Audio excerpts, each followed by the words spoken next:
Hi, everyone. Welcome to another edition of the Parent Pivot Podcast. I'm Steve Cummings. And I'm Julia Cummings. Hey, we have a special guest with us today and things. Let me get to it. Yes, very excited. She is an author and speaker. She is passionate about encouraging families. And she's the author and co-author of 18 books, including No More Perfect Moms, No More Perfect Kids. And her most recent release with her husband, Mark, was No More Perfect Marriages. She's been on Focus on the Family, Crosswalk.com, Family of Today, and those are broadcasts that I used to work on and stuff like that. And she's also been in Today's Christian Woman magazine. Jill Savage is the founder of Hearts at Home. I'm sure we're going to hear more about what that's all about. And been an organization that has encouraged moms since 1994. And she and her husband have 5 kids and 6 grandchildren, and they live in Normal, Illinois. Jill Savage, welcome to the Parent Pivot Podcast. Oh, thanks for having me. Yeah, we're excited to have you. As before we came on, I was telling you, I read your book and just, it's so much of everything that we talk about all the time. And the book you're referring to is Empty Nest, Full Life, Discovering God's Best for Your Need by Jill Savage. That's one of her 18. Yes. We have yet to write one, and she's already got 18. I know. It's like people just She's been a busy woman. Yes. Yeah. Yeah, it has been a little crazy. That would be for sure. So you wrote this book 5 years ago, and I'm curious, because 5 years ago, you were probably in a different place than you are even today. So in the 5 years, what do we need to know that has changed in your world with the empty nest world? Anything? That's a great question. I really don't feel like, I feel like I live out the principles in that book more and more and more, right? Because my kids are 5 years older and they have 5 more years of their own struggles and mistakes. And, my principles like pray, don't say, and different principles like that I teach in the book, I use all the time, because we just have 5 more years of experience under us. But I would say the other piece that maybe is even bigger for me is so one of the things I talk about in Empty Nest, Full Life is, in the book of Ecclesiastes, it says that there's in everything there's a season, a time to a time to hold on, a time to let go. Well, I build the book around that, right? So the first part are the things that we need to let go of, and the second part are the things we need to hold on to. I think in the last 5 years, the things that I need to hold on to, like identifying what my passion is in this season of life, being excited. I think, honestly, I just turned 60 in February. And I honestly feel like my 60s are like, there's just so much possibility in this season of life. And so if there's anything that's like bigger for me in the last 5 years, it's like recognizing that this is such a unique, beautiful, positive season of life. And I want to use it to the fullest. Yes. Amen, sister. Okay. Yeah. You're a baby. We're older than you. Not by much. Not by so much. How long have you guys been empty nesters?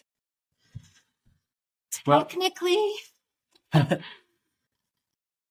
many years has it been? 10. Yeah, of the 4 married kids, the oldest got married. They celebrated 11 years this past June. Okay. The other 3 got married within 5 months of each other during the pandemic.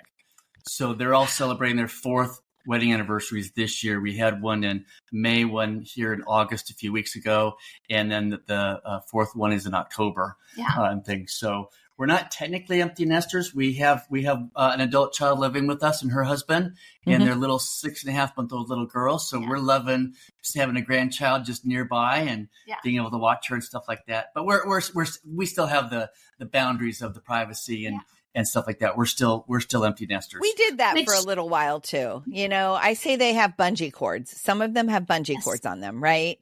And so we did that. 2 of our daughters, our 2 daughters, both lived with us with their families for a season of time when they were in transition.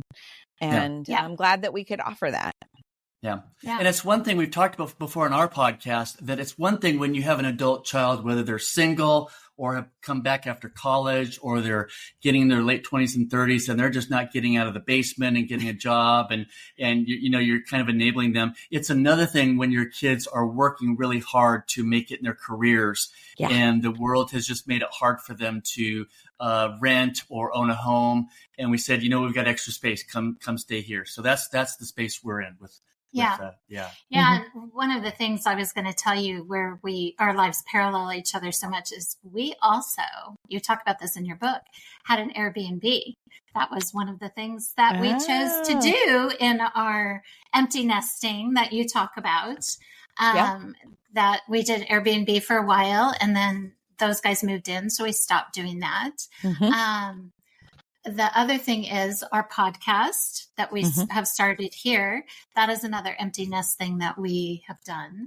Steve started a 501c3 ministry in his empty nest. Yeah, we have plenty to keep us going. Yeah. We're not looking for stuff. Yeah, exactly. So I love that you talk about all that stuff. If I take you back in time, so I asked you about the last 5 years, but if I take you back in time when you started your empty nesting, can you tell us about any personal experiences or emotion? You talk about emotional roller coasters in your book. Is there something that you can point to, a story or something that you can share that that most of us can probably relate with? Yeah. You mean like when I had a full-on breakdown in the cereal aisle when I realized I wasn't going to have to ever buy my son cereal again? Something like that. One of those. Yeah. Totally. Well, one of the things I share is that it's interesting because I came I began launching kids. We had a 13-year, almost 14 years between our oldest and our youngest. So, when I'm launching our daughter at the age of 18, she still has, we have a 6-year-old at home. So it took a long time for the nest to empty. Right. And so by the time, my friend, Kathy, Lip says that when it comes to the empty nest, you're either a boo-hooer or a woo-hooer. And and I was definitely, by the time our youngest was leaving home, I was a woo-hooer because I was like, okay, I'm like ready for this, Finally, we're there. He left the nest. He actually graduated from college and got married in December. And so it was kind of mid-year, finished out the year. And so I'm heading into the new year with like this real excitement. And it wasn't until 8 months later, when we were in August and school was starting, that it hit me hard. Like I was just out there having a good old time thinking, okay, looky, I have freedom and there's so much possibility. And by this time, the older kids have grandkids. So I'm a grandma and all of that. And then school starts and all of a sudden I realize I don't have anybody to move into a dorm room. I don't have anybody to buy back to school supplies for. And I felt left out. Like I felt the loss in a huge way, but it was delayed because it was associated with that part of the year that I loved as a mother. And so that's part of the reason that I think that there's such a roller coaster of emotions is that, there is an excitement for many of us.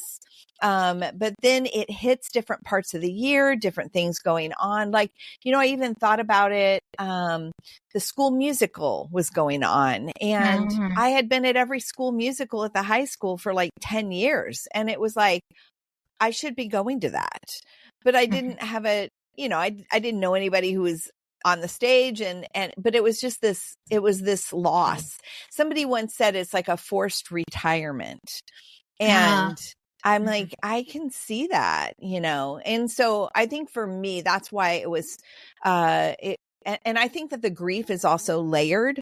The grief is, you've got the grief of the kids being gone. You've got the grief of a season of life that you maybe loved, and it's not going to be the same. We have sometimes the grief associated with decisions our kids are making. So I think that also contributes to that roller coaster as well. Yeah. Oh, yeah. Hey, can I ask this? I know a lot of this coming from your perspective really helps out moms, but can you share anything about what your husband also went through during those years and stuff like that from a dad's perspective? Yeah. Well, you know what? It's so interesting because I would say that in general, the empty nest transition is harder for moms than it is for dads in general. Yeah. However, there's some dads out there that have struggled, and maybe the mom is woohooing and the dad is boohooing. So I think hey, whatever it is for you, it is. And let's be okay with that. Let's honor that in the other person's experience. Let's honor the other person's experience. I would say in general, Mark didn't struggle with it. He didn't have I would say the depth of emotions that I did. I think he was more just kind of rolling along and going, hey, this is an exciting new season of life. And, we did have this one situation that happened as our youngest son was going to college. It was funny because he was getting ready to go to school, and my husband, so I've been an author and a speaker for 25 years, 30 years. And so I traveled for speaking, I would go to women's retreats, women's church events, that kind of thing. So Mark was always the one at home. He was, taking care of the kids. And that was just our agreement of how that would work. And so our youngest son was getting ready to go to college, and I had like 3 huge trips coming up. I had to speak in Pennsylvania. I had a couple of radio interviews or TV interviews in Canada. I had another speaking engagement in Michigan. And so I was starting to, do them like usual. And all of a sudden one day I looked at him and I said, wait a minute. Our son is going to college, and you don't have to be at home anymore. And he was like, oh my gosh, I don't. And so, he had some vacation time. He was a pastor at the time, and he had some vacation time. And I said, what would you think if we did something a little bit different here? And you came with me, and we turned this into a big road trip. And he was like, we could. Can we do that? We can do that. Wow. And so we did. We ended up, instead of me taking 3 different flights we just did this big road trip, and we went around and we went through Niagara Falls and up into Canada, and then came down through Michigan and hit all of the places I needed to speak or do interviews. And we had so much fun. So I think that was an eye-opening experience for both of us to go, ooh, what do we have ahead of us? What are the possibilities? Yeah. That's Very awesome. Fun. So a lot of folks that listen to the Parent Pivot podcast, they're kind of in that stage of, hey, our kids are starting to launch. And so they're struggling with this idea of their kids leaving home. What kind of counsel would you give them when they're like going, I don't know about this? Yeah. What's the top couple things? I mean, we know because we read your book. Well, the first thing that comes to my mind is, first, I think we look at it through a lens of loss more than a lens of gain. And I would encourage, it's okay. I don't want you to deny, and I don't want you to not grieve what you need to grieve, right? But let's balance it out with what is in front of you. There is freedom in front of you. Yeah. When your kids launch, you get a raise because your money no longer has to be divided 3 ways or 4 ways or 5 ways, or in our case, 8 ways. It's only divided 2 ways between my husband and I. And so you get a raise. You get to know these wonderful human beings that you brought into this world now as adults. There's the possibility of grandkids. So there's so much in front of you.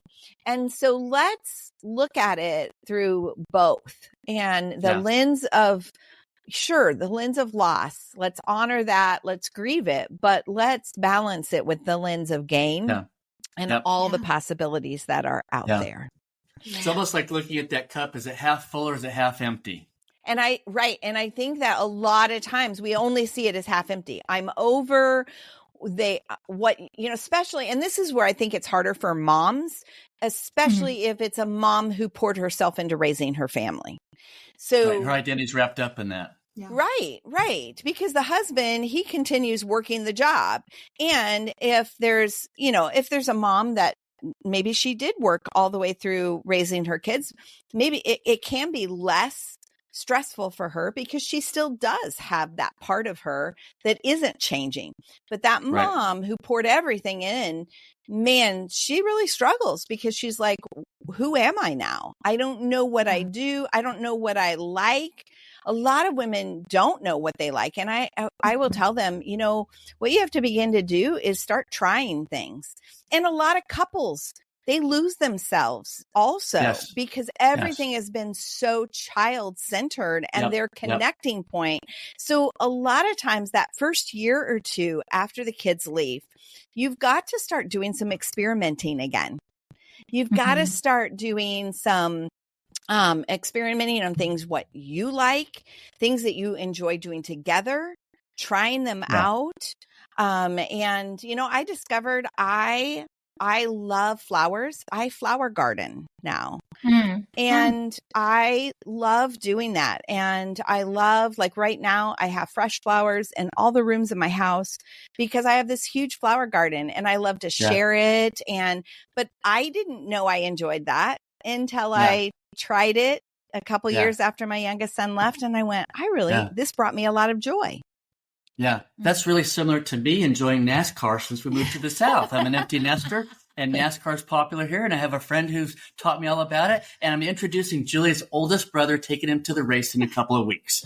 So there you go. And Garden, NASCAR. I don't understand it at all. I do not understand it. But we together, we took up kayaking, and we kayaked together, and that's fun. Yes, we put our kayaks in the lake, and we enjoy doing that. And we enjoy going down to the beach, too. So that's always been part of that. Yeah, definitely. That's really neat. So let me ask you, I want to ask you, you use the phrase in your book, lovingly detaching. Is that how you say it? Lovingly detaching. So can you explain what that is? Yeah. Well, that is specific to when our kids have struggles, and they will have struggles. They don't all launch and just soar. Some of them launch and bounce and struggle. And so what we have to sometimes do, especially when we have a child that is really struggling, is, and in order to not enable them, we have to lovingly detach. And so what we're doing is we're not detaching from them as a person, but we are detaching from their problems. And that's the key, is we become enablers when we try to be the one that solves their problems for them. Right. And then that doesn't help because it keeps them from believing in themselves. It keeps them from figuring it out. It believes them in believing that they can get to the other side of it. It keeps them depending on you. And so we really have to lovingly detach from their struggles. And this one's been a hard one for us. We have a son that has a lot of mental health issues. And that's where I first learned the concept, because it's actually a concept that was created in the environment, the addiction environment, that when somebody has an addiction, you have to learn how to lovingly detach. So you're not detaching from the person, you're detaching from the problem. The problem is not yours. It is not yours to solve. And it is not yours to fix. And so that is where I first learned it from. And that has been really helpful for us as we have had to watch our son struggle in a million different ways. And it doesn't mean that we don't help him on occasion. But helping is when you assist someone with something they can't do. Enabling is when you assist someone with something they can do. Amen. Say that again. That's very clear to hear. Say that again. So helping is when you assist someone with something they can't do. But enabling is helping someone with something they can do.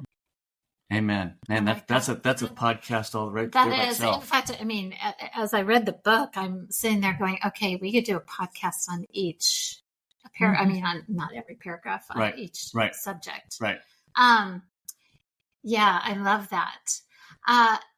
If I were to say the word expectations, what would you say about expectations in this phase? And this phase obviously goes on and on and on. I mean, it's not just when the kids are 18 to 22 or 22 to 25. It is forever. It is. So, oh my gosh. I think that expectations get us in trouble as empty nest parents more than anything else. Yep. It really does. It's like I love you and I have a wonderful plan for your life. Yeah. Yeah. And exactly. That's a great way to put it.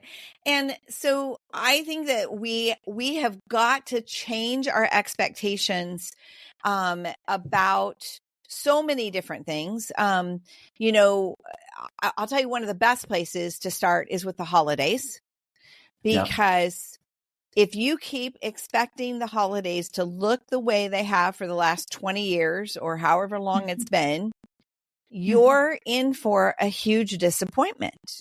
Because you're not allowing your child and to figure out what they want the holidays to look like in their life or their family as if they begin to have a family. And so we have to get to a place where we go, okay, things are different now. I have to let go of my expectations. And I'm a firm believer of giving our kids the gift of holiday freedom. And what does that mean? It means that we are very flexible with the holidays. Mark and I have now spent many Thanksgivings alone, just the two of us, nobody here. And that's because maybe the family's going to gather on Saturday.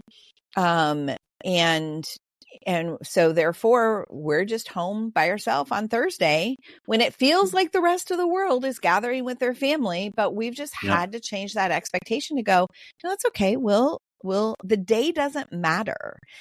And I think the other part of expectation is I can't expect that my kids will be there.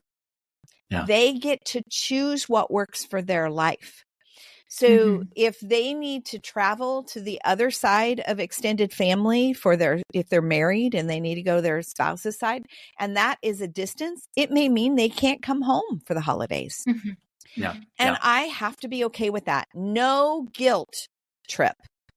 Invitation without expectation is one of the most beautiful things that we can give our kids, especially at the holidays.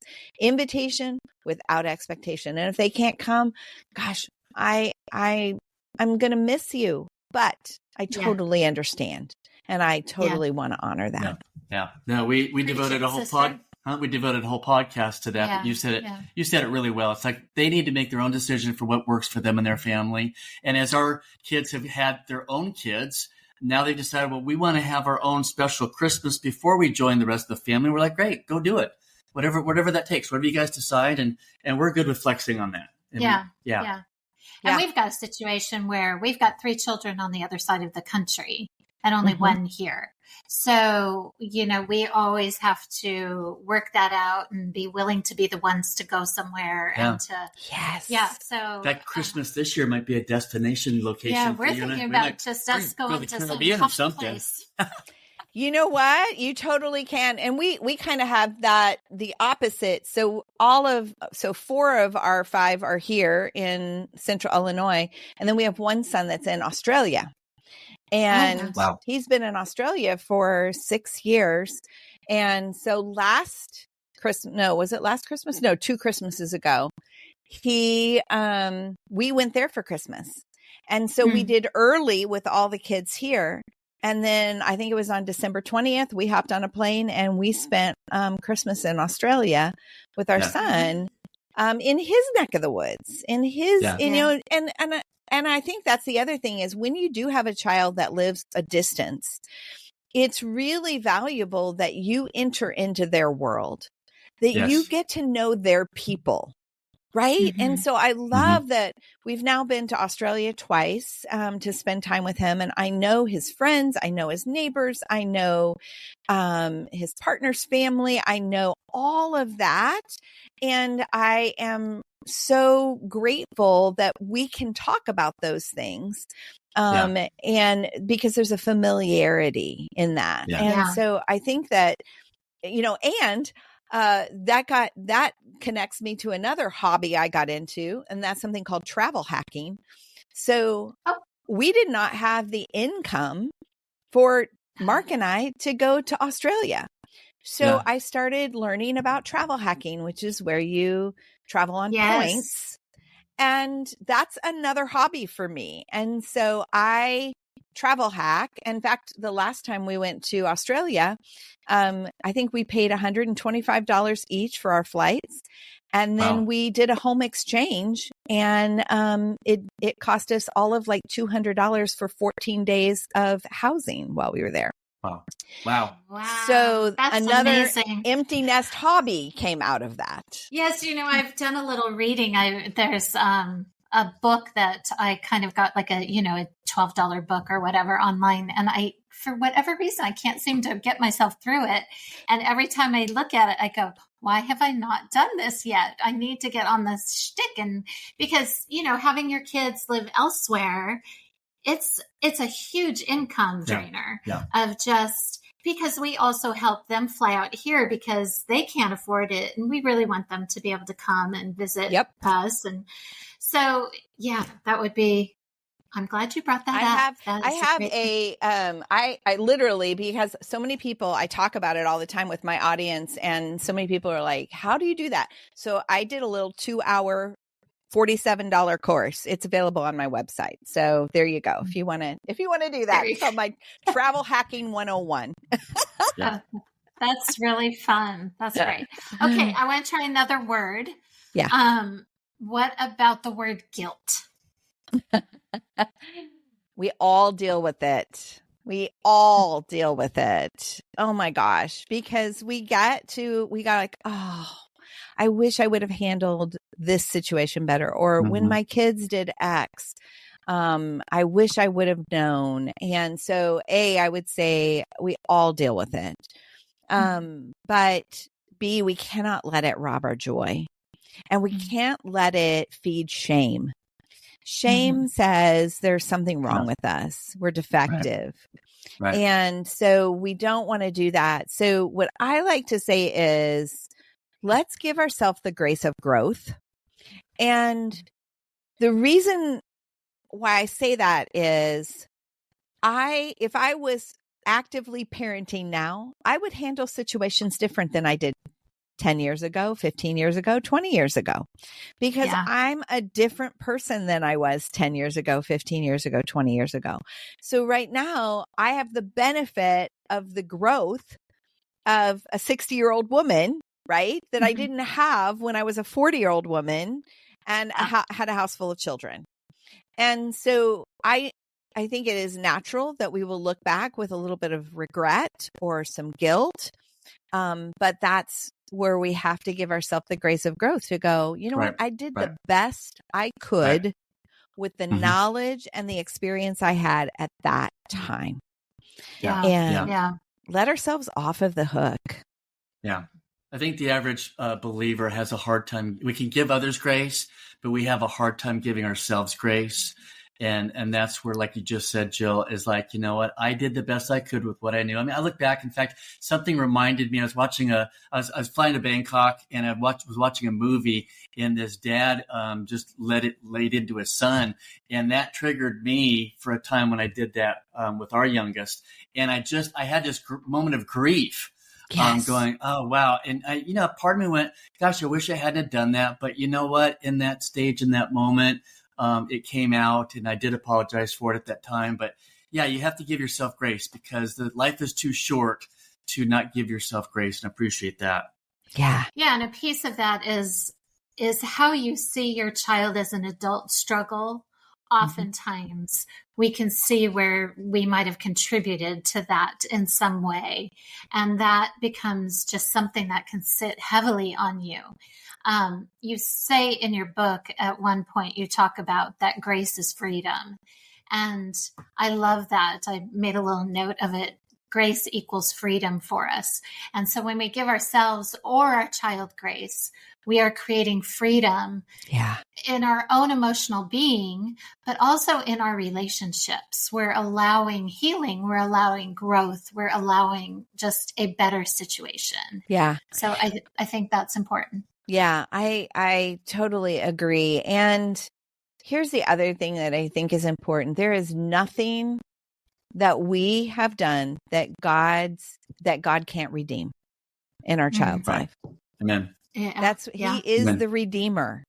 And so there's nothing so bad that we did that he can't redeem that in their life. And so I think if that brings some balance to it as well. Yeah. So I have a question. We've done a few podcasts. I'm a recovering type A personality. I'm getting better. And we've had some podcasts to that because, again, this goes to a couple of different words. We've already kind of touched on it, but you're talking to the parent who can tend to be maybe more helicopterish, controlling, overbearing. Kind of go with that one. Like, how do you help that parent, launch well and whatever not? Because again, there's so many things wrapped up in that. Oh my gosh. Yeah. Well, here's the hard part too. You've controlled their world for 20 years, 18, 22, whatever you've controlled their world. You've called the shots. It's really difficult to disentangle yourself from that. Right. And you're going from being the pilot in the plane to go sit in the back. Exactly. And so, first, let's just recognize how difficult that is. But second is, man, this is where my statement that I share about in the book, and that's pray, don't say, is that there's going to be moments where you're watching the kids make decisions and you're just like, oh, that's going to hurt. That's really going to hurt. Oh my gosh. I don't think I can watch, I mean, it's, there's moments like that. And our tendency is to want to speak up, but as a recovering helicopter, type A, helicopter parent myself, my husband says I'm not type A. I says I'm type AAA. And so, that is a place where I literally have to imagine myself handing off the responsibility to God. Like, this is not yours anymore, Jill. This is not yours. And unless they ask, if they ask, by all means, share. Yeah. But if they don't ask, then you talk to the Lord about it. You don't talk to them about it, because that's not your place anymore. Right. And that's been the premise of our podcast. How do we help parents pivot from that parenting, instructional, we're raising responsible adults, to now we're stepping back, and Julie had read the book by Jim Burns, Doing Life with Your Adult Children. Keep the welcome mat out, and we keep your mouth shut and the welcome. And we interviewed Jim on that. He's a good friend of mine and things like that. So that's always been our premise. Would you rather be in relationship or would you rather be right? Because you didn't read the whole book, you don't realize she says these exact words. She says the Keep Shut Club. Yep. You talk about being in relationship over being right as well. So we give another book to point people to. Yep. Yeah. We have another books to point people to. We'll put in our show notes all of Jill's books, and then I can go find and read those as well. Yeah. I love it. I love Jim's book as well. I was just on Jim's podcast just last week. And yeah, I love his book. And but yeah, that Keep It Shut Club, so very important. You know, and it's hard. I sometimes say that I am biting my tongue so much that it's like bleeding, like, you know, yes, because I have half a tongue. Yes. And if we don't understand that, if you don't begin to understand, because so let's look at it from another angle. So when my, you know, I have a close relationship with both of my daughters, and I've had conversations with them over the years, different conversations where they've said like, you know, so-and-so doesn't really want her mom to come after the baby's born because it's too stressful. Mm-hmm. And I get, you know, because I spend a lot of time with empty nest moms, I get my daughter doesn't let me have the grandchildren, or my daughter doesn't do this, or my son's, mm-hmm. you know, and it's like, oftentimes, not always, but oftentimes it's because they don't belong to the Keep It Shut Club, or they believe, you know, in fact, I remember one time I was getting ready to visit my daughter when her baby came early. So we had a plan. The baby was going to be born and I was going to come. Well, baby came way early, and we lived in Illinois. They were in Texas. And mm-hmm. Erica said, Mom, I really would rather you wait and come after we get home from the hospital. And so I was like, okay, I will do that. And and baby was early. So baby was in NICU, and mm-hmm, that was so hard, you know? And, but anyway, at church the next Sunday, I had somebody walk up to me and they said, oh, I saw Erica had the baby. Are you headed to Texas this week? And I said, actually, no, Erica asked me to wait until they got home. And then she said, and I'll never forget this, she said, well, doesn't she know it's grandma's prerogative to come and see that baby? Yeah. And, you know, that like stuck in my head. In fact, I came home and wrote a blog post about it. And I was like, there is no grandma's prerogative. There is no grandma's prerogative. And, but when somebody operates out of that, that's where the kids put boundaries in place. Right. Because that's where relationships get fractured. Yeah. Yes. Yeah. Exactly. And so, it was like, no, that's, you know, and I have to do that even with the grandkids. When the grandkids are around, they'll say, you know, they're at my house and they'll say, Nana, can I do this? And if their parents are here, I will say, you need to ask your mom, because that's not my choice when mom is here. Now it is if I'm the only one here, but, it's like, we have to learn to defer in so many different ways. And a lot of times when deferment doesn't happen, that's when broken relationships happen. Right. And it's really easy to sit there and say, hey, remember when you were the parent and you brought your kids and your parents were there? How would you be feeling if that happened? It's like you're invading sacred territory because you're not giving them the chance to raise their own family the way they see fit.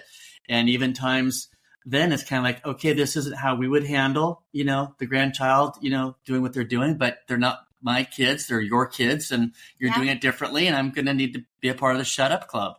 Yeah. And, you know, I know one young mom I was talking to, and her mother honors their bedtimes when they watch the kids, and the other grandparent doesn't. And so they no longer let the kids stay overnight with the other grandparent. And then that other grandparent is like, you know, oh my, you know, what? They keep the kids away from me. Well, it's like, you're doing that to yourself. You're doing that by not honoring the request that they have for a bedtime. Yeah. And I know for some grandparents, that's really hard because you think that it's your job to spoil. And to some degree, that definitely goes on.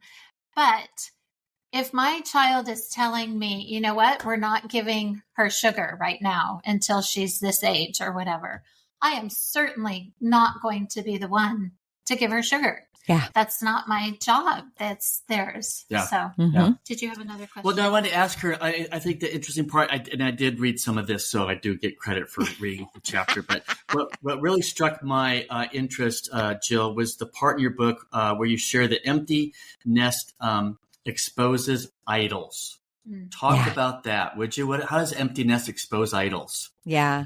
Well, I think that when we put the responsibility of our kids to make us feel good about ourselves, it's an idol. Mm-hmm. So it can be an idol of identity. So if my kids are making good decisions, I look good and I feel good about myself. If my kids are walking with Jesus, I look good and I feel good about myself. But if my kids aren't walking with Jesus, or if they're not making good decisions, I feel like it is a poor reflection on me. Right. And then that's where the passive aggressive comments come out sometimes. That's where we make comments where we should have just kept our mouth shut, because our identity is wrapped up in them, and that is an idol. Like we've put their behavior and their choices on the altar to worship it. And it's like, man, that gets us in trouble every single time. Yes. Yeah. And so I think there's a lot of idols in the empty nest season. Worry is an idol because worry is the worship of our circumstances. That's what worry is. And so we put so much focus on the mountain instead of the mountain mover. And so that's how we cycle in worry, control, when we try to control their actions with our comments or our instruction when they're past the instruction stage. All of that plays into when we have to start recognizing some idols, some places where we are worshiping things that in the place of worshiping the God who can do something about those things. The Holy Spirit is very capable without our help. Yes. By the way. Yes. Yes. Yes. Fully agree. And, I can just speak to my own story, how God brought my idols to the surface, which I really didn't want to know. It's like, because it took a trauma in our lives for me to realize I had put my family on a pedestal. I had put my marriage on a pedestal. I had put what our family looked like as a whole on a pedestal. And God just kind of came along and said, Julia, I'm going to have to help you with this. You got to look at this. And, my world fell apart for a while. And so just bringing that back to life and me having to realize, first, Jesus is my bridegroom. He's not. Jesus is. Jesus is the one that's going to fulfill my life on any level. And then to take off the pressure of just needing everything to look good. Like when you are a family in your church, and we stayed at the same church in Southern California for 30 years. And so, we were known. We did all the leadership things. We taught marriage classes. We taught parenting classes. We did it all. And so you start allowing that to feed your identity. Yeah. And that was the issue. That's the issue, because it just had to all be wiped away. Yeah, I would just add, we can tend to, as believers, believe it or not, we can tend to get full of ourselves. Absolutely. Because we want to tell God how things are supposed to play out. Yep. And we want to tell him how this is supposed to work. And God kind of just very patiently sits back and goes, oh, really? And I just had this conversation with a church planter. I just came back from Bangkok.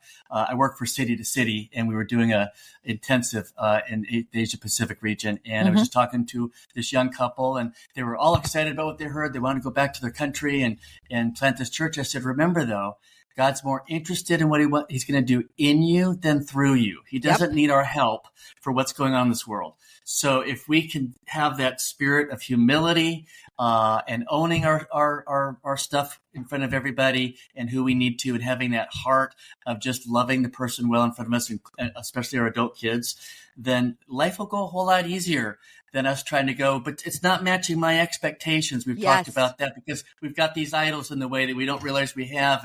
And the sooner you can get to that space and that trajectory, your sanctification journey is going to take a turn, and you're going to go from a boohoo to a woohoo. It's so true. It is so well. And you just touched on something that I also think is important. I think the church at times does us a bit of a disservice in that there's this message, it may not be spoken, but it's implied. If you do X and you do Y, you will get the result of Z. Yep. And let me tell you, when your kids leave the house, they now make their own choices. They now make their own decisions about faith and how they're going to live their life and what they're going to watch. And you can do X and you can do Y. Right. And you do have a greater probability that Z will happen. But it may be H and J and L and E and F squared. I mean, who knows? Yeah.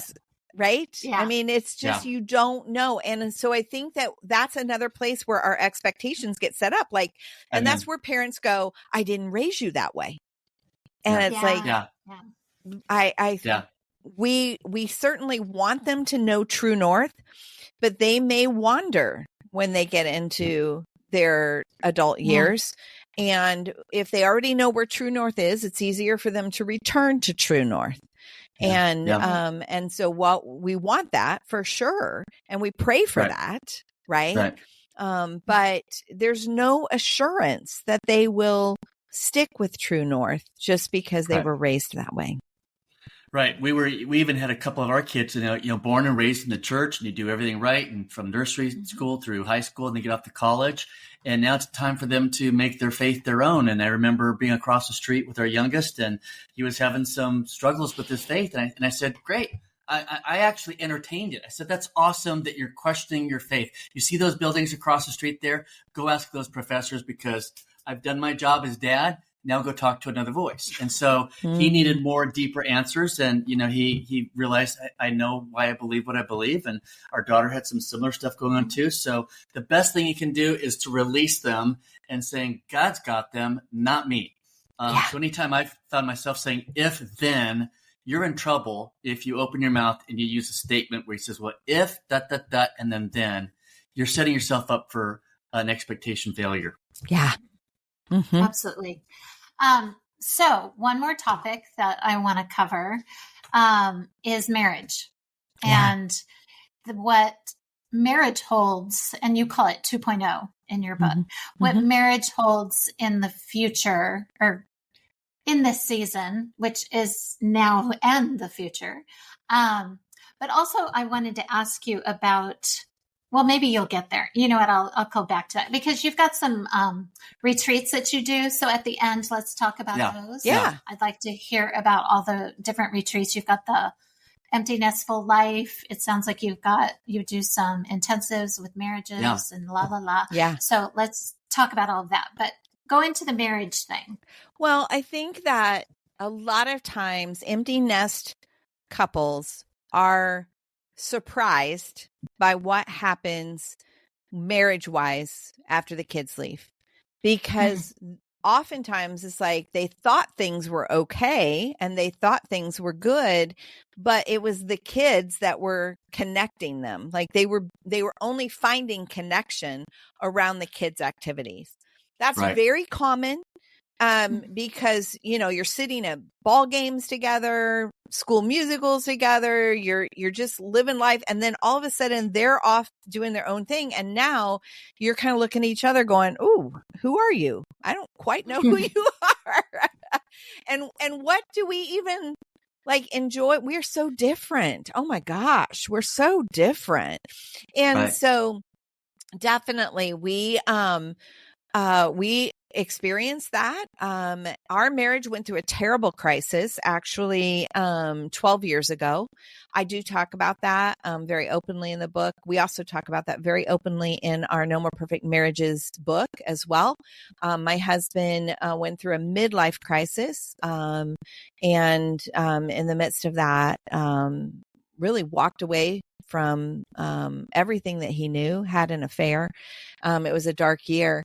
And we got to the other side of that. I never felt like our marriage was over. I believed that I needed to stand for our marriage, and I did. And I'm so grateful because now we have the marriage we both always wanted. And we now help other couples find their 2.0 marriage. And so a lot of times you do have to recreate marriage in the empty nest years. Hopefully you don't have to recreate it like we had to after such a horrible crisis. But even if you do, I want you to know it's possible.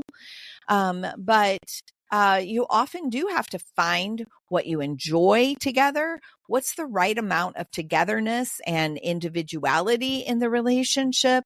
You have to figure all of that out. And one of the most important things you can do is to create some connecting rhythms in your empty nest marriage. So that can be, a date night. I think as you're raising kids, we think of a date night as the purpose is, to get away just the two of you. And so then you're like, well, it's just the two of us all the time. Why would we need a date night? Well, you need a time that's away from the house, that is doing some things, laughing together, having a good time, exploring the world together. You need to do those things. And sometimes you have to figure out what they are. And one of the first things we started doing in our empty nest years is something we call adventure dining. And adventure dining is we just would go find a restaurant. Once a week, we'd go find a restaurant that we'd never been at before. And so it was always an adventure. Sometimes we sit outside and go, does this look safe? But, we seriously was like, let's just explore where we live. Right. Yeah. And so we still need to do those kinds of things in the empty nest season of life. So yeah, we actually have a marriage membership, community. It's called the Date Night Community. We have a lot of empty nest couples that belong to Date Night. It allows them to have little mini videos to watch, and remind them of marriage principles that keeps their marriage strong. But even more than that, we have over 50 different date nights. They are themed date nights. So that's a really fun resource that we offer as, just to help couples keep the spice in their marriage and keep growing. Yeah, that's awesome. I love that. So tell us about all of your retreats and things. Yeah. So Mark and I have a marriage seminar that we often do in churches all over the U.S. and literally all over the world. We've had opportunity to do it multiple places in the world. It's called the No More Perfect Marriages Seminar. So anytime that's offered, we have a speaking schedule on our website so people can find out where we will be speaking at. And then we have our Marriage 2.0 intensives as well.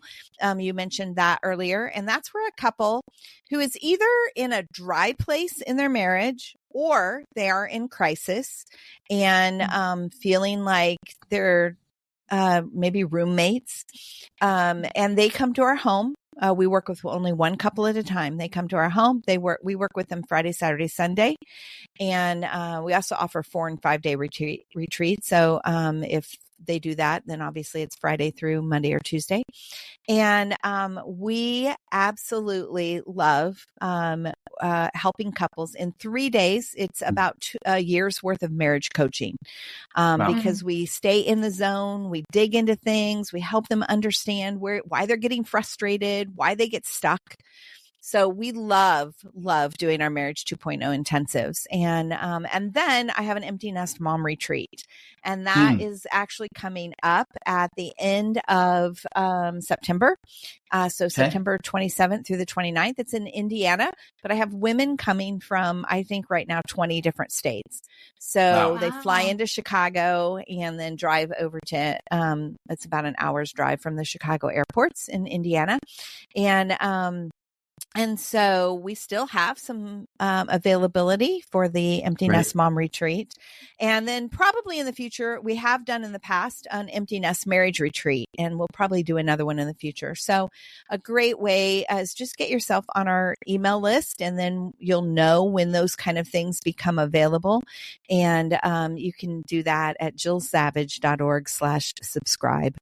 And that kind of gets you connected. The Empty Nest Retreat, you can learn more at emptynestbook.com.